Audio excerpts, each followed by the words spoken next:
작은 사이즈에 바늘과 먹이와 목줄, 도래, 찌 작은 사이즈를 가지고 채비를 좀 작게 만들었습니다. 우리가 지금 실제 쓰고 있는 채비 한 3분의 1 정도 크기, 그러니까 축소 모형이라고 보셔야 돼요. 큰 채비를, 우리가 사용하는 채비를 가지고 영상에서 설명을 하고 영상으로 담아내기란 게 쉽지 않습니다. 그래서 작은 채비를 만들었습니다, 지금. 그래서 보시면서 좀 불편하시더라도 이해를 하십시오. 어차피 물속도 아니고 제가 손으로 들고 설명을 해야 되기 때문에 완벽한 설명은 될 수가 없습니다. 제가 생각했던 거를 지금 이 채비로 표현을 한번 해 드리려고 그럽니다. 수심 2m권의 중축 낚시를 하다 보니 입질이 좋을 때는 괜찮은데 잘 먹어줄 때는 아무렇게나 해도 잘 먹어주는데 조금 까칠하게 안 먹어주는 상황에 대처법에 대해서 튜브째 했던 방법을 그대로 설명을 드리겠습니다. 그러면서 또 다른 분들, 제가 눈여겨서 옆에 분 하신 분들 거를 같이 설명을 드릴게요. 그러면 비교가 될 겁니다. 튜브째 했던 방법하고 조금 초보자분들은 이해를 못할 수도 있습니다. 그러더라도 반복해서 보시고 이해를 하고 낚시를 하시는 게 조금이라도 낚시하시는 데 도움이 될 것 같아서 설명을 드려봅니다. 내가 선택했던 찌의 먹이가 같이 맞아줘야 된다는 얘기입니다. 먹이가. 찌는 어떤 거를 고부력이든 저부력이든 상관이 없죠. 왜? 내가 쓰고자 하는 긴 데를 쓰면 조금 고부력을 쓸 거고 짧은 데를 쓰면 조금 저부력을 쓸 거고, 근데 먹이가 그 찌하고 맞아주는 게 저는 토탈하고 봅니다. 무조건 먹이가 풀리지 않고 아래까지 내려가는 먹이보다는 풀려야 된다는 조건 하에서, 먹이가 풀어져야 된다는 조건 하에서 찌하고 찌 부력하고 편납의 양하고 먹이가 맞아줘야 된다는 얘기입니다. 될 수 있으면 풀림이 나와줘야 된다는 얘기입니다. 그게 떡밥의 장점인데 그 장점을 무시를 해버린다면, 그 장점을 포기를 해버리고 낚시를 한다면 조과는 달라지지 않겠죠. 좋아지질 않겠죠. 떡밥은 반드시 풀림이 나와줘야 됩니다. 풀림이 얼마만큼 나오게 조정을 하는 것은 찌의 선택, 또 깊이의 선택, 채비의 선택, 그런 게 모든 게 동조가 같이 맞아 떨어져야 됩니다. 튜브치 채비하는 지금 채비입니다. 분할 채비, 편납 분할, 그러면서 주편납과 부편납, 위의 편납은 더 무겁고요. 아래 편납은 그 절반, 위의 편납의 절반 크기입니다. 그러면 튜브치가 먼저 어제 그제 낚시했던 방법을 설명을 드리겠습니다. 이 주편납이 찌 밑에 여기까지에 설치를 했습니다. 여기까지에 고정을 했어요. 올려보겠습니다.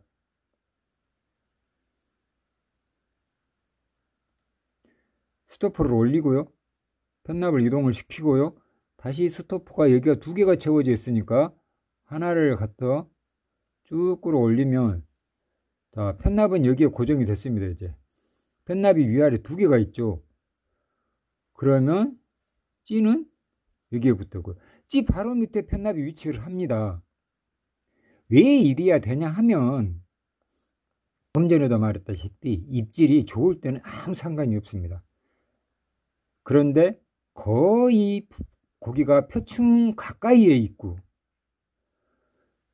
먹이 활동을 잘 안 하려고 할 때, 먹이가 흩어지니까 모이기는 하는데 먹이 활동 정작 바늘에 붙은 먹이는 안 먹으려고 할 때, 먹지 않으려고 할 때 반드시 그럴 경우가 있습니다.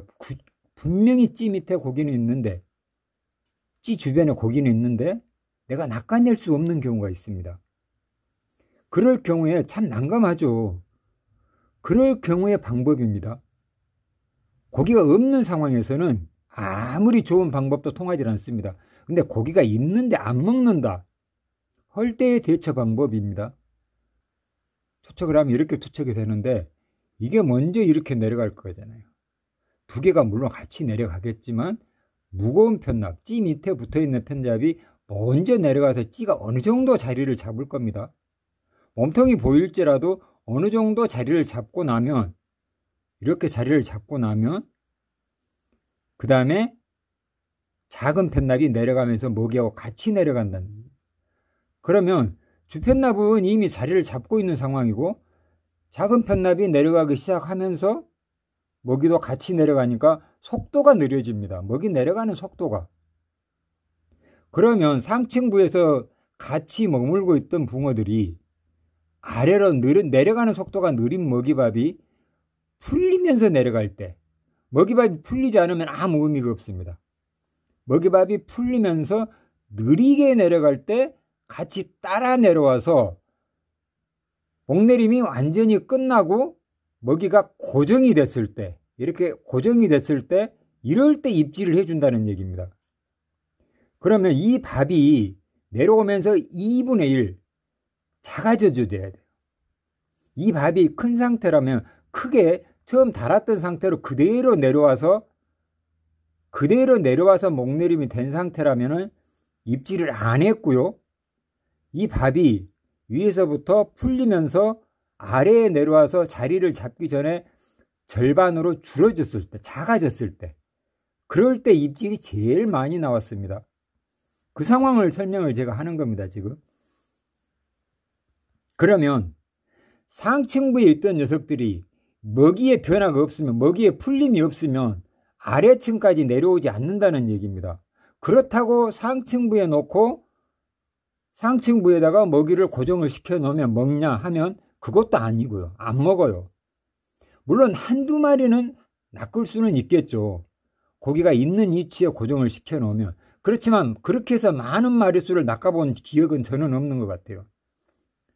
어느 정도 먹이 활동을 해주는 층에 식욕을 자극해서 위에서 머물고 있는 녀석들을 떡밥의 풀림을 잘 유도를 해서 잘 나오게끔 해서 위에서부터 수면에서 떨어짐과 동시에 먹이가 풀리기 시작을 해서 아래에 내려가서 고정이 됐을 때 2분의 1로 떡밥이 작아진 상태.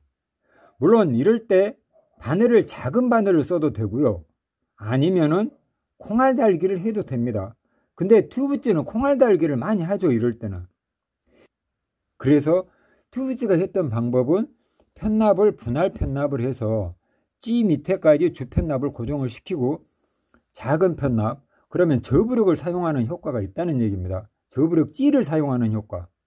그러면 먹이 내려가는 속도를 늦춰줘야 될 부분이 있어서 할 수 없이 이렇게 사용을 하고 낚시를 했는데 이것도 잘 안 맞아요.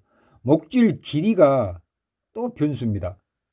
목줄 길이가. 지금 이렇게 채비를 했어도 목줄 길이가 변수가 되더라고요. 그래서 목줄 아래 편납도 위로 조금 올려놓고 낚시를 한 겁니다.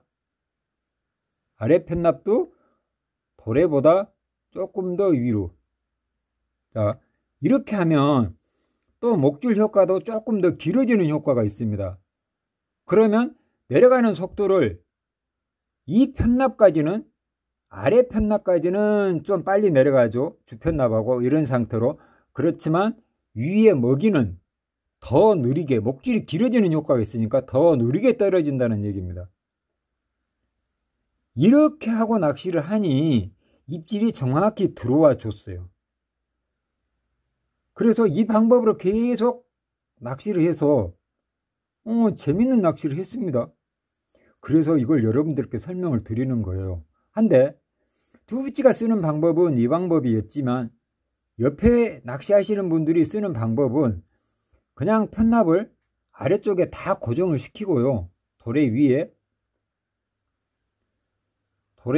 다 고정을 시키고 전부 다 편납을 이렇게 분할 편납도 하지도 않은 상태에서 또 하지 않았으니까 다 고정을 시키겠죠. 이렇게 다 고정을 시켜 놓고 이 상태로 고부력을 사용을 하면 그냥 푹 내려가 버리죠. 푹 내려가서 자리를 잡고 솔리드 튜브찌는 튜브톱을 쓰니까 목내림 폭이 짧습니다. 왜? 부력을 위해서 많이 먹어주고 그 밥의 무게를 얼마 많이 차지하지 않습니다. 튜브찌 2mm 톱을 쓰기 때문에. 그렇지만 솔리드 톱을 쓰신 분들은 거의 뭐 7목, 9목 이 정도까지도 맞추죠. 그러다 보면 몸통을 딱 벗어나서 힘이 실린 상태에서는 천천히 내려가죠. 찌톱이 내려가는 시간이 오래 걸리죠. 그럴 때 입질을 유도를 해내는데, 이럴 때도 먹이 풀림이 방금 전에 투부찌가 하는 방법으로 그런 풀림이 안 나오면 솔리드찌라도 입질 받기가 어려웠어요.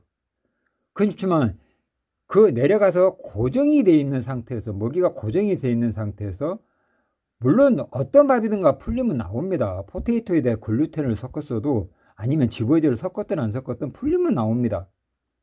그 풀림이 2분의 1이 돼줘야 되는 게 투부찌의 생각입니다. 투척과 동시에 아래로 내려가면서 절반이 풀리고 절반이 아래에서 몇 초라도 견디어 주는 게, 그게 조과에는 제일 좋았다는 걸 지금 제가 설명을 드리는 겁니다. 아래로 내려가서 큰 밥이 목내림을 한 상태에서 기다리고 있다가, 한 마디 눈금 보인 상태에서 기다리고 있다가 입질을 받는 거 하고, 위에 표층에서부터 유도를 해서 목내림이 끝난과 동시에 입질을 받아내는 거 하고, 조과의 차이는 많이 난다라고 생각을 합니다. 왜 그러냐 하면, 위에 표층에서부터 풀림이 나오면 어차피 중축 낚시 2m권 낚시는 표층에서부터 집어가 유지가 돼줘야 됩니다. 표층에서부터 2m권까지 유지가 돼줘야 되는데, 빨리 풀리는 밥은 밥 들어가는 횟수가 그만큼 많아집니다. 그렇지만 느리게 풀리는 밥은 목내림이 끝난 후에 한 마디 눈금 나온 상태에서 입질을 받으려고 기다리고 있다면 먹이 밥의 양에서, 집어에서 차이가 많이 나겠죠. 먹이를 작은 밥이라도 계속 투척을 해주는 거 하고, 한 번 넣어놓고 목내림이 끝난 상태에서 입질이 들어올 때까지 기다리는 거하고는 차이가 많이 난다라고 생각을 합니다. 그럴 때 투부찌가 권장하는 낚시 방법은 절대 풀림이 표층에서부터 나와줘야, 깊은 수심 낚시는, 바닷권 낚시는 상관이 없습니다. 어떤 식으로 해도 가능하지만 중층 낚시, 표층에서부터 2m권 낚시는 반드시 표층에서부터 풀림이 나와서 2분의 1 남은 먹이로 아래에 내려가서 고정이 된 상태에서 입질을 받는 그런 낚시, 그런 기법이 조과에 좋았다는 것을 지금 오늘 설명을 드리는데, 이게, 이 방법을 구사를 하기가 상당히 부지런해야 됩니다. 또 낚시에 대한 어차피 욕심도 있어야 되고요.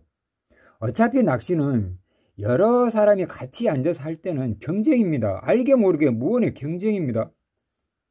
그렇게 하다 보면 집어가, 첫째는 집어입니다. 첫째는 집어.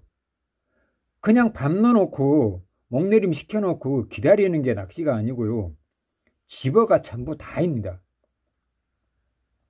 고기가 없는데 무슨 수로 고기를 낚아내나요? 집어가 되는, 집어를 시키는 그런 낚시 기법을 제가 오늘 설명을 드리는 겁니다. 이해가 되셨으면 좋겠는데, 이해가 안 되신 분들도 있을 거예요. 그러면 똑같이 따라만 하십시오. 그냥 계속 잘 풀리는 밥으로 계속 반복을 하십시오. 먹이를 자주 주세요. 그게 표층, 중층 낚시를 잘하는, 또 고기를 많이 불러 모을 수 있는 길입니다. 오늘은 또 쓸데없는 소리 많이 했죠. 제가 잊어먹기 전에 지금 녹화하려고 녹화하다 보니까 쓸데없는 소리가 길어졌습니다. 너무 영상이 또 긴데요. 또 편집해야 되겠는데. 자, 주변에 있는 쓰레기 한 개씩만 주워주시고요. 모두 즐거운 낚시 하십시오. 감사합니다.